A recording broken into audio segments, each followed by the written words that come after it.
പുതിയൊരു ലൈവിലേക്ക് ഏവർക്കും സ്വാഗതം. എല്ലാവരും സുഖമായിട്ടിരിക്കുന്നു എന്ന് വിശ്വസിക്കുന്നു. ഇന്ന് സോഷ്യൽ മീഡിയയിൽ കണ്ട ഏറ്റവും പുതിയ ഒരു പോസ്റ്റ്, ഇത്രയും വെറുപ്പുള്ള സിനിമ എടുക്കാമെങ്കിൽ നാളെ അവർ എന്തൊക്കെ ചെയ്യും? അവരെ ചെറുക്കാൻ നമുക്ക് കൃത്യമായ രാഷ്ട്രീയ വിദ്യാഭ്യാസം വേണം. കേരള സ്റ്റോറിക്കെതിരെ വേടൻ. ഈ സംഗതിക്കെതിരെ ഇത്രയധികം പ്രതികരിക്കാനായിട്ട് സിനിമയെക്കുറിച്ച് വേടനുള്ള വിദ്യാഭ്യാസം എന്താണെന്ന്, അഭ്യാസം എന്താണെന്ന് നമുക്ക് മനസ്സിലായില്ല.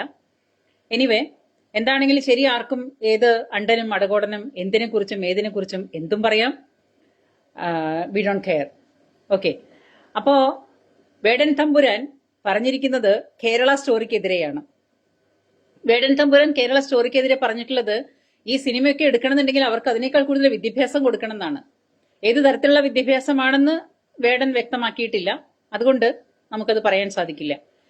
കേരള സ്റ്റോറി എന്ന് പറഞ്ഞാല് അതിനകത്ത് വരുന്നത് ലവ് ജിഹാദാണ് മെയിനായിട്ട്. നമുക്കറിയാം, കേരള സ്റ്റോറിയുടെ ആദ്യ പാർട്ട് കണ്ട എല്ലാവർക്കും, ആ സിനിമ എല്ലാവർക്കും ഇഷ്ടപ്പെട്ട, അല്ലെങ്കിൽ എല്ലാവരും അംഗീകരിച്ച ഒരു സിനിമയാണ്. അതുകൊണ്ടാണ് അതിന് നേരെ ഒരുപാട് വിമർശനങ്ങൾ വരുന്നത്. എപ്പോഴും അങ്ങനെയാണല്ലോ, മാങ്ങയുള്ള മാവിലല്ലേ കല്ലെറിയുള്ളൂ. അപ്പോ നല്ല മാങ്ങയുള്ളൊരു മാവായിരുന്നു കേരള സ്റ്റോറി. അപ്പൊ കേരള സ്റ്റോറിയിൽ എന്തെങ്കിലുമൊക്കെ സത്യസന്ധതയുണ്ട്, അതിനകത്ത് കാര്യമായ കഴമ്പുണ്ടെന്ന് എല്ലാവർക്കും മനസ്സിലായി. അതുകൊണ്ടാണ് ഈ പറയുന്ന വേടനും മാടനും മറുതയും എല്ലാം കൂടെ ഇതിന്റെ പുറകെ കൂട്ടിയിട്ടുള്ളത്. അപ്പൊ ലവ് ജിഹാദ് എന്ന് പറയുന്ന ഒരു സംഗതി സത്യമാണെന്നുള്ളത് ഏവരും അംഗീകരിച്ച കാര്യമാണ്, പ്രത്യേകിച്ചും അതിന്റെ അനുഭവസ്ഥര്. അത് പെൺമക്കൾ വീട്ടിൽ നിന്ന് നഷ്ടപ്പെട്ടു പോകുന്നവർക്കേ അതിന്റെ വിഷമം മനസ്സിലാവുള്ളൂ, അല്ലാത്തവർക്ക് അതിന്റെ വേദന മനസ്സിലാവില്ല. ഈ പെൺമക്കളെ വളർത്തി വലുതാക്കി കൊണ്ടുവന്നിട്ട് ഒരു പരിധി കഴിയുമ്പോൾ അത് വല്ലവന്റെയും കൂടെ ഇറങ്ങിപ്പോവാണെന്നുണ്ടെങ്കിൽ നമുക്ക് പ്രശ്നമില്ല. അവരെവിടെയെങ്കിലും പോയി അവർ ജീവിക്കട്ടെ എന്ന് വെക്കാം. കാരണം ഇഷ്ടപ്പെട്ട ഒരുത്തന്റെ കൂടെ ഇറങ്ങി പോകുന്ന അവർ ജീവിക്കാൻ വേണ്ടിയിട്ടാണെങ്കിൽ then okay, just leave it. പക്ഷേ ഇത് അവിടുന്ന് കൊണ്ടുപോയിട്ട് ഈ ലവ് ജിഹാദ് എന്ന് പറഞ്ഞ് പെൺമക്കളെ പിടിച്ചുകൊണ്ട് പോയിട്ട് ഈ പറയുന്ന സ്ഥലങ്ങളില് ഈ അടിമകളെ പോലെ വില പറഞ്ഞ് വിൽക്കാനും തീവ്രവാദങ്ങൾക്കും മറ്റുള്ള കാര്യങ്ങൾക്കും ഉപയോഗിച്ച് അവസാനം അതുങ്ങളുടെ അധോഗതിയാവുന്ന അവസ്ഥയിലേക്ക് ഒരുപാട് കേസുകൾ വന്നതുകൊണ്ടാണ് നമ്മൾ അത് ശ്രദ്ധിക്കാൻ തുടങ്ങിയത്. രാജേഷ് ഭാസ്കർ, നമസ്തേ.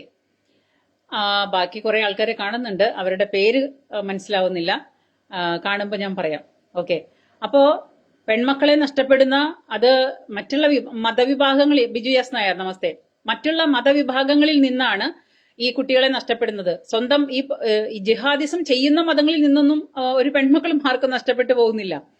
അത് മറ്റ് മതങ്ങളിൽ നിന്ന് പെൺകുട്ടികളെ വശീകരിച്ച് പിന്നെ അവരുടെ എന്താ പറയാ, ഓരോരുത്തരുടെയും വീക്ക്നെസ് എന്താണെന്ന് മനസ്സിലാക്കി പെൺമക്കളെ പറഞ്ഞ് പ്രലോഭിപ്പിച്ച് ഇറക്കിക്കൊണ്ടുപോയി മതം മാറ്റി സ്വന്തം മതത്തിലേക്ക് ചേർത്ത് പിന്നെ അവരെ അവരുടെ മത ജിഹാദിത്തരത്തിന് വേണ്ടി ഉപയോഗിക്കുന്ന ഒരവസ്ഥയാണ് ലവ് ജിഹാദ്. അപ്പോൾ ഈ ലവ് ജിഹാദിന് ഇറങ്ങിപ്പോകുന്ന കുടുംബങ്ങളും അവരുടെ മാതാപിതാക്കളും അവർക്കും മാത്രമേ ഈ വക കാര്യങ്ങളിൽ ഒരു പൊള്ളലുണ്ടാവുള്ളൂ. ഈ വേടന് ഇതിനെക്കുറിച്ച് കൂടുതൽ പറയാനായിട്ട് യാതൊരു തരത്തിലുള്ള പിന്നെ എന്താ പറയാ അവകാശവുമില്ല, അധികാരവുമില്ല. കാര്യം എന്താ വെച്ചാല്, നാട്ടിലെ പെൺമക്കൾക്ക് എത്രയോ പെൺമക്കളുടെ കൂടെ കിടന്നാലും മതിയാവാത്ത ഒരാളാണ് ഈ പറയുന്ന കക്ഷി എന്നാണ് നമ്മൾ ഇപ്പൊ ഈ കഴിഞ്ഞ കുറെ കാലങ്ങളായിട്ട് മനസ്സിലാക്കിയത്. ഇവന് ദിവസം ദിവസം ഉടുപ്പ് മാറുന്ന പോലെയാണ് പെൺകുട്ടികള്. പിന്നെ അത് മാത്രമല്ല, പെൺമക്കളെയും പറയാനുണ്ട്. കാരണം ഒട്ട് ഉറുപ്പയിലുണ്ട് ഒട്ട് സഞ്ചിയിലുണ്ടെന്ന് പറഞ്ഞ പോലെ കുറച്ച് ആശാരിയുടെ കയ്യിലും കുറച്ച് മരത്തിന്റെ വളവെന്ന് പറയില്ലേ സാധാരണ, പകുതിയാണ് എന്ന് പറഞ്ഞ അവസ്ഥയാണ്. ഇവന്റെ കയ്യിലിരിപ്പും കണക്കാണ്, നാട്ടിലെ പെൺപിള്ളേരും കണക്കാണ്, രണ്ടും കണക്കാണ്. അപ്പൊ അങ്ങനെ വരുമ്പോ വേടന്റെ കൂടെ അങ്ങ് കിടന്ന് കിട്ടാനായിട്ട് അങ്ങനെ വാദിച്ച് എന്താ പറയാ, ഓരോ ദിവസവും വ്രതം അനുഷ്ഠിച്ചിരിക്കുന്ന കുറെ പെൺപിള്ളേരുണ്ട് നമ്മുടെ നാട്ടിൽ. നമ്മൾ അതിന്റെ വീഡിയോസ് ഒക്കെ നമ്മൾ കണ്ടതാണ്. അപ്പൊ അതുപോലെ പെൺകുട്ടികൾ ഉള്ളിടത്തോളം കാലം ഇവന് പഞ്ഞൊന്നും ഉണ്ടാവില്ല, യാതൊരു ബുദ്ധിമുട്ടുണ്ടാവില്ല. കാരണം എനിക്കൊന്ന് കണ്ടാ മതി, വേടനെ ഒന്ന് കണ്ടാ മതി, ഒന്ന് കെട്ടിപ്പിടിച്ചാൽ മതി എന്നും പറഞ്ഞിട്ട് പെൺമക്കൾ ഇങ്ങനെ എന്താ പറയാ ഓരോ ദിവസവും തുടിച്ചുകൊണ്ടിരിക്കുകയാണ് വേടന് വേണ്ടിയിട്ട്. അപ്പൊ പിന്നെ നമ്മൾ ആരെയും കുറ്റം പറഞ്ഞിട്ട് കാര്യമില്ല. അവന്റെ ഒരു നല്ല കാലം അത് അവന്റെ തലയിൽ എഴുതിയ പോലെ നാട്ടിലുള്ളവരുടെ തലയിൽ എഴുതാൻ എന്തോ അറിയില്ല. അപ്പൊ ഇത് ഈ പറയുന്ന പ്രഖ്യാപനങ്ങളൊക്കെ കഴിഞ്ഞിട്ട് ഇപ്പൊ പെൺമക്കൾക്കെതിരെ ഇതുപോലെ പറയുമ്പോൾ ആ പെൺമക്കളുടെ അമ്മമാരുടെ വേദന അവനും അറിയില്ല. കാരണം ഇപ്പൊ ഒരു ഡോക്ടറായിട്ടുള്ള കേസിൽ അതിജീവിത എന്ന് പറയുന്ന രീതിയിൽ ഒരു ഡോക്ടർ അവിടെ നിൽപ്പുണ്ടല്ലോ. അപ്പൊ ആ അതിജീവിതയുടെ കൂടെ പീഡിപ്പിച്ചു ചാടിപ്പിച്ചെന്നൊക്കെ പറഞ്ഞു കഴിഞ്ഞിട്ട് ആ ഒരു സംഗതികളും കേസും പിന്നെ ബുക്കാറൊക്കെ എല്ലാം കഴിഞ്ഞു കഴിഞ്ഞിട്ട് ഇപ്പൊക്കൊന്ന് ഒരു അവസ്ഥയിലേക്ക് എത്തി നോക്കുമ്പോ ഇപ്പൊ ഈ അവസാനം വന്ന് നിൽക്കുന്ന അവസ്ഥയിൽ പറയുന്നതാണ് വേടന്റെ പ്രതികരണം. അപ്പോ ഈ വേടന്റെ പ്രതികരണത്തിന് ഓരോ ദിവസവും ഉടുപ്പ് മാറുന്ന പോലെ പെൺമക്കളെ പിന്നെ കൂടെ കിടക്കാനായിട്ട് ഉപയോഗിക്കുന്ന ഇവൻ എന്തടിസ്ഥാനത്തിലാണ് ഇങ്ങനെയൊക്കെ പറയുന്നതെന്ന് ചോദിച്ചു കഴിഞ്ഞാൽ അത് നമുക്ക് അറിഞ്ഞുകൂടാ. അത് നമ്മളോട് ചോദിക്കരുത്. ഇനി അതിനേക്കാളും വേറെ പുതിയൊരു പിന്നെ അവസ്ഥ, പത്മകുമാർ നമസ്തേ, സതീഷ് നമസ്തേ. രണ്ടാമത്തൊരു സംഗതി എന്ന് പറഞ്ഞാല് പീഡനവീരൻ ഞാൻ ചേർത്ത പേരല്ല, സോഷ്യൽ മീഡിയയിൽ കണ്ടതാണ്, എന്നെ കുറ്റം പറയരുത്. പീഡനവീരൻ വേടന് കല്യാണമായി. ആഹാ, വിവാഹം ഈ മാസം 24-ന്. വേടൻ എനിക്ക് പിറക്കാതെ പോയ മകൻ. ഇതാരാണെന്നറിയോ? തീയതി അറിയിച്ച് MV ഗോവിന്ദൻ. അപ്പൊ ഗോവിന്ദനാശാൻ ഇപ്പോ പാർട്ടി പരിപാടികളൊക്കെ വിട്ടിട്ട് ബ്രോക്കർ പരിപാടിയും കൂടി തുടങ്ങിയിട്ടുണ്ടെന്ന് തോന്നുന്നു. അതാണ് ഇപ്പൊ ഇതിൽ കണ്ടത്. ഈ ഗോവിന്ദൻ മാഷെന്ന് പറഞ്ഞ് എന്നെ സ്കൂളിൽ പഠിപ്പിച്ച മാഷൊന്നുമില്ല. ഈ ഗോവിന്ദൻ മാഷ് ഈ പരിപാടി എന്ന് മുതൽ തുടങ്ങി എന്നുള്ളത് നമുക്കറിയില്ല. അപ്പൊ ഗോവിന്ദൻ മാഷെ ഇവൻ പീഡിപ്പിച്ച ഒരു അതിജീവിത ഉണ്ടായിരുന്നല്ലോ, അതിജീവിതയ്ക്ക് പിന്നെ പ്രതികരിക്കണ്ടേ? അതിജീവിതയെ കുറിച്ച് ആർക്കും ഒന്നും അറിയണ്ടേ? അത് മാത്രല്ല വേറെ ഒരു പോസ്റ്റും കൂടി ഉണ്ട്. വേടന്റെ കല്യാണമാണ്, നവമിയാണ് വധു. വിവാഹ തീയതി പ്രഖ്യാപിച്ച് MV ഗോവിന്ദൻ. അതിലും അങ്ങനെ തന്നെയാണ്. അങ്ങനെ നവമിയും വേടനും കൂടി നിൽക്കുന്ന ഫോട്ടോസ് ഒക്കെ ഉണ്ട്, നിങ്ങൾക്ക് കാണാം. ഞാൻ ഒന്നും കൂടെ സൂം ചെയ്ത് കാണിക്കാം. ഇതാണ് ആ ഫോട്ടോസ്. ഇതാ കണ്ടോളൂ. നിങ്ങൾ കണ്ടിട്ടുണ്ടാവും, സോഷ്യൽ മീഡിയയിൽ എല്ലാരും കണ്ടിട്ടുണ്ടാവും. നവമിയെ നന്നായിട്ടൊന്ന് കാണൂ. ഓക്കെ, അപ്പോ ഈ നവമിയെ കാണിക്കാനായിട്ടുള്ള കാരണം എന്താ വെച്ചാൽ, നവമിയുടെ ചന്തം കണ്ടിട്ടൊന്നുമില്ല, നവമി നന്നായി വെളുത്തിട്ടാണ്.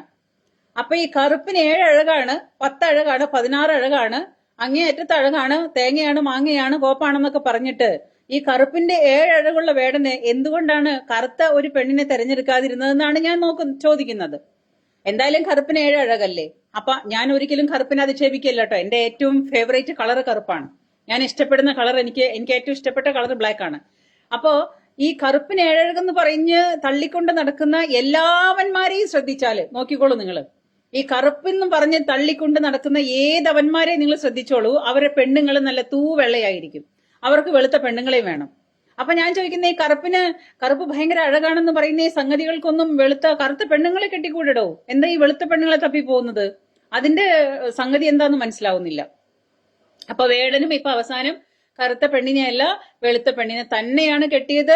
ആരൊക്കെ കറുപ്പിന് എന്തൊക്കെ അഴകാണ്, എത്രയൊക്കെ അഴകാണെന്ന് പറഞ്ഞ് തള്ളി മറിച്ചാലും ശരി, അവസാനം ചെന്ന് പെടുന്നത് കറുപ്പായാലും എല്ലാവർക്കും വെളുപ്പ് മതി. അത് വേറൊരു തമാശ. ഇപ്പൊ കലാഭവൻ മണി കല്യാണം കഴിച്ചത് വെളുത്ത പെണ്ണിനെയാണ്. MV വിജയൻ കല്യാണം കഴിച്ചത് വെളുത്ത പെണ്ണിനെയാണ്. ഇപ്പോ അവസാനം വന്നിട്ട് വേടൻ കല്യാണം കഴിക്കാൻ പോകുന്നത് ഈ പറയുന്ന വെളുത്ത പെണ്ണിനെയാണ്. അപ്പൊ എന്തോന്നടി ആർക്കും കറുത്ത പെണ്ണിനെ വേണ്ടേ? അതെന്താ ഈ കറുപ്പിനോട് ഇത്ര പുജ്ഞം? എല്ലാവർക്കും കറുപ്പ് മതിയല്ലോ, കറുപ്പിനാണ് അഴക്, കറുപ്പിനെ അധിക്ഷേപിക്കുന്നു, കറുപ്പിനെ അങ്ങനെയാക്കുന്നു ഇങ്ങനെയാക്കുന്നു എന്നൊക്കെ പറഞ്ഞിട്ട് അവസാനം പിന്നെ കറുപ്പ് വേണ്ടേ? അത് മാത്രമല്ല, ദിവസവും പെണ്ണുങ്ങളെ മാറി മാറി മാറി മാറി ഭോഗിച്ചുകൊണ്ട് നടക്കുന്ന യവനെ പോലെയുള്ളവർക്കൊക്കെ ഇതിനെക്കുറിച്ചൊക്കെ പറയാനായിട്ട് എന്ത് അർഹതയാണുള്ളത്? ഒന്ന് ആലോചിച്ച് നോക്കി നോക്കൂ. ഇപ്പൊ അതിജീവിത എവിടെ പോയി? ഒരു അതിജീവിതയ്ക്ക് വേണ്ടി എല്ലാവരും കൂടെ കിടന്ന് കരഞ്ഞ് മെഴുകി പണ്ടാരടങ്ങി ഒരു ചെറുപ്പക്കാരന്റെ ജീവിതം നശിപ്പിച്ച് അയാളുടെ 8 കൊല്ലം കളഞ്ഞ് ആ അതിജീവിതയുടെ അഡ്രസ് ഇല്ല ഇപ്പോ. അത് കഴിഞ്ഞിട്ട് വേടന്റെ അതിജീവിത. അപ്പൊ ഈ ദിലീപിന്റെ കേസിലെ അതിജീവിതയ്ക്ക് പിന്നെ ഏതോ അറിയില്ല, എങ്ങനെയോ ഒക്കെയാണ്. ഇനി വേടന്റെ അതിജീവിതയുടെ കാര്യം എന്തായി? അദ്ദേഹത്തിന്റെ പേര് ആർക്കെങ്കിലും അറിയാവോ? അതോ ഇനിയിപ്പം ആ ഗർഭിണിയായ പീഡിപ്പിച്ച ഗർഭിണിയാണോ? I don't know, I am sorry. അപ്പൊ പീഡിപ്പിച്ച അതിജീവിത ഇനിയിപ്പം കല്യാണം കഴിക്കുന്നില്ലേ? അതോ അതൊക്കെ ഇതിന്റെ ഒരു ഭാഗമായിട്ട് തള്ളിക്കളഞ്ഞോ? അപ്പൊ നാട്ടില് തുണി മാറുന്ന പോലെ ഓരോ പെണ്ണുങ്ങളുടെയും കൂടെ കിടന്ന് പീഡിപ്പിച്ച് പീഡനവീരൻ എന്ന് പറയുന്ന വലിയൊരു പുരസ്കാരവും നേടി അങ്ങേയറ്റം തിളങ്ങി നിൽക്കുന്ന ഈ കോന്തപ്പൻ പറയുന്നു ലവ് സ്റ്റോറി എടുത്ത സിനിമ അവർക്ക് കുറച്ചും കൂടെ വിദ്യാഭ്യാസം കൊടുക്കണമെന്ന്. അപ്പൊ നാട്ടിലെ പെൺമക്കളെ മാറി മാറി മാറി മാറി കൂടെ കിടക്കുന്ന ഇവന് എന്ത് വിദ്യാഭ്യാസമാണാവോ കൊടുക്കേണ്ടത്? അതിനൊരു പിടിയില്ല. നിങ്ങൾക്ക് എന്തെങ്കിലും ഐഡിയ ഉണ്ടോ? നാട്ടിൽ ഇങ്ങനെ മാറി മാറി മാറി മാറി പെണ്ണുങ്ങളെ ഉപയോഗിച്ചുകൊണ്ടിരിക്കുന്ന യവൻ പറയുവാണ് എന്ത്? ശരിക്കും വേശ്യയുടെ ചാരിത്ര പ്രസംഗം പോലെ. ഒരു വേശ്യ ഇറങ്ങി നിന്നിട്ട് അവർ നമ്മുടെ ചരിത്രത്തെക്കുറിച്ച് പ്രസംഗിക്കുന്ന പോലെയാണ്, അല്ലെങ്കിൽ അവരുടെ ചാരിത്രത്തെക്കുറിച്ച് പ്രസംഗിക്കുന്ന പോലെയാണ് ഈ പറയുന്ന വേടൻ ഈ പറയുന്ന സംഗതികളൊക്കെ. ഞാൻ ഭയങ്കര പരിശുദ്ധയാണ്, ഞാൻ കന്യകയാണ്, ഞാൻ പരിശുദ്ധയാണ്, എന്നെ ആരും തൊട്ടിട്ടില്ല ഇന്ന് വരെ, എന്റെ വെർജിൻ ആയിട്ടുള്ള അല്ലെങ്കിൽ എന്റെ ചാരിത്രം ആരും കവർന്നെടുത്തിട്ടില്ല എന്നൊരു വേശി ഇറങ്ങി നിന്ന് പ്രസംഗിച്ചാൽ എങ്ങനെയിരിക്കും? ആ തത്തുല്യമായ അവസ്ഥയാണ് ഇപ്പോ ഇവനെ പോലുള്ളത് ഈ അലവലാതിയും പറയുന്നത്. ലവ് സ്റ്റോറി, അല്ലെങ്കിൽ ആ ലവ് സ്റ്റോറി എന്ന സിനിമയ്ക്കെതിരെ മിണ്ടാൻ പോയിട്ട് അവന് നോക്കാനുള്ള യോഗ്യതയുണ്ടോ? ഒന്ന് ആലോചിച്ച് നോക്കൂ കാര്യങ്ങൾ എവിടെ വരെ എത്തി എന്നുള്ളത്. അപ്പോ പാർട്ടിക്കാര് അതിജീവിതയുടെ കൂടെയാണ്. അപ്പൊ പിന്നെ ഈ അതിജീവിതയ്ക്ക് എന്തുകൊണ്ടാ പിന്നെ നിയമങ്ങള് അവർക്ക് ബാധകമല്ലേ? കേസ് അവർക്ക് ബാധകമല്ലേ?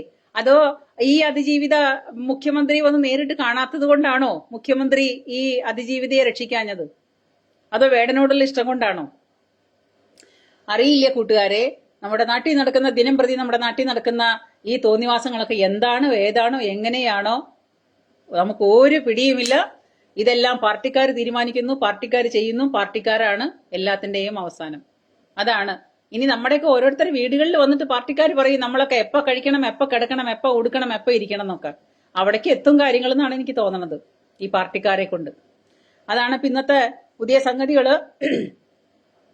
എല്ലാ കാര്യങ്ങൾക്കും ആരാണോ ഏറ്റവും കൂടുതൽ വൃത്തികേട് ചെയ്യുന്നത് അവനാണ് ഏറ്റവും നല്ല പ്രാസംഗികനായിട്ടും ഏറ്റവും വലിയ എന്താ പറയാ പ്രതിരോധിക്കുന്ന ആളൊക്കെ ആയിട്ട് വരുന്നത് നമ്മുടെ നാട്ടില്. എല്ലാ കാഴ്ചകളും എല്ലാ കൂത്തുകളും മുടിഞ്ഞ കൂത്താണ്, ഇരുന്ന് കാണാം എന്നാണ് പറയാ സാധാരണക്കാരന്മാര്. മുടിഞ്ഞ കൂത്ത് ഇരുന്ന് കാണാം നമുക്ക് എല്ലാവർക്കും, അല്ലാണ്ട് ഇതിനൊന്നും കൂടുതലൊന്നും പറയാനില്ല.